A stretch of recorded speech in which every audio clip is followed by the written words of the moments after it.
मनुष्य बड़ा ही विचित्र प्राणी है।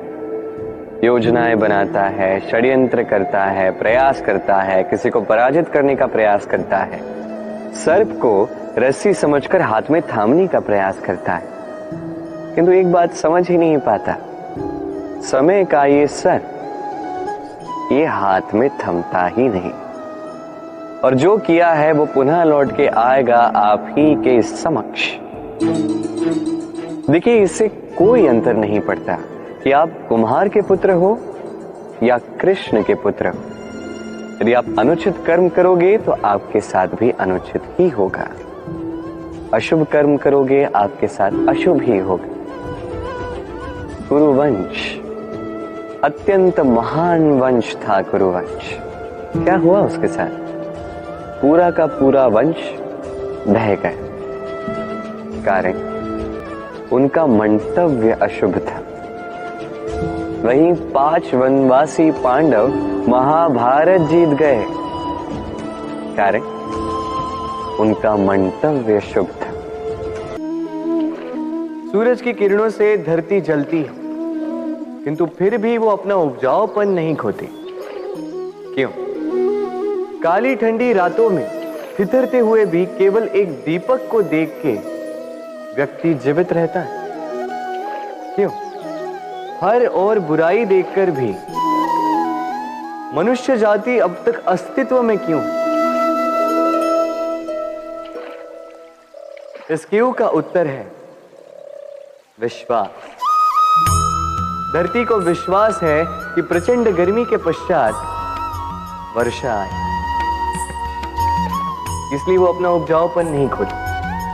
सूर्य के फिर से उदय होने का विश्वास ही है जो हमें काली ठंडी रातों में जीवित रखता है। विश्वास कि जब पाप सीमा से आगे जाएगा मैं आऊंगा किसी न किसी रूप में।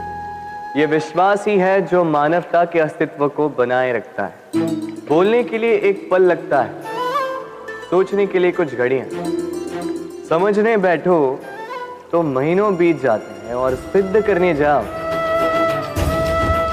तो जीवन कम पड़ जाता है। स्वयं पर विश्वास रखिए, स्वयं के कर्मों पर विश्वास रखिए, प्रेम पर विश्वास रखिए, जीवन में सुख अवश्य आए। जब से मनुष्य जाति का अस्तित्व बना है, तभी से युद्ध भी अस्तित्व में आया।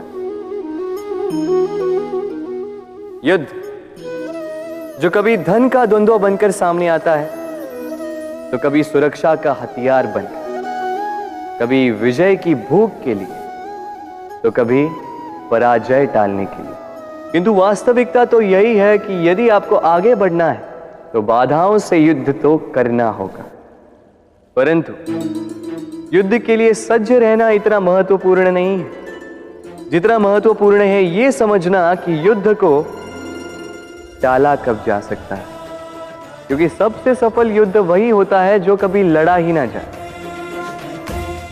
आप युद्ध में विजय प्राप्त करके स्वयं का मान तो बढ़ा लो, किंतु अपना बल खो दोगे। इसलिए जहां तक हो सके युद्ध को टालो, इस शक्ति को संग्रहित रखो, ताकि जब ये युद्ध धर्म बन के सामने आए, आप उससे पूरे बल के साथ लड़ सको। मनुष्य रोगी क्यों होता है? शारीरिक दुर्बलता के कारण? नहीं, मनुष्य रोगी होता है उसकी सोच के कारण, उसके विवेक के कारण, उसके कर्मों के कारण, उसके क्रोध के कारण। और जब कोई ठीक होता है, स्वस्थ होता है, तो इसका तात्पर्य ये नहीं कि ये केवल औषधियों का कार्य है। नहीं, ये किसी के दिए हुए प्रेम का प्रभाव है, विश्वास का प्रभाव है, संबल का प्रभाव है। केवल औषधियों से कुछ नहीं होगा। यदि मन में प्रेम होगा, विवेक होगा, विश्वास होगा, संबल होगा, तभी ये औषधियां भी उपचार करती हैं। स्मरण रखिएगा, ये जीवन छोटा सा है। मन में प्रेम रखिए, मित्र बनाइए, शत्रु नहीं। प्रेम कीजिए, द्वेष नहीं। क्या है ये सत्य? कोई कहेगा कि जो असत्य नहीं वो सत्य, कोई कहेगा कि वो जिसके आधार पर हम जीवित हैं वो सत्य है। किंतु सत्य क्या है, इससे भी अधिक महत्वपूर्ण ये समझना है कि सत्य का उपयोग कैसे किया जाए। यदि आपके पास सत्य है, आप सत्य जानते हैं और आप उसका उपयोग करते हैं, सदुपयोग करते हैं संसार के लिए, तो आप इस समस्त संसार से ऊपर उठ जाते हैं। किंतु यदि आप सत्य जानते हैं और आप उसका दुरुपयोग करते हैं, तो आप समस्त संसार के लिए हानिकारक बन जाते हैं। स्मरण रखिएगा, सत्य जितना कोमल है, अर्ध सत्य उतना ही कठोर।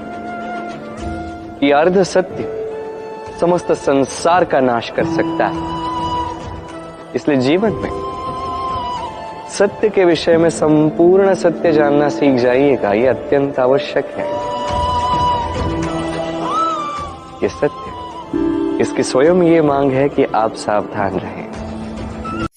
क्या कभी आपने सोचा है कि विष पान करने के पश्चात भी महादेव देवों के देव महादेव कहलाते हैं, वही दूसरी ओर अमृत पान करने के पश्चात भी राहु और केतु असुर ही कहलाते हैं।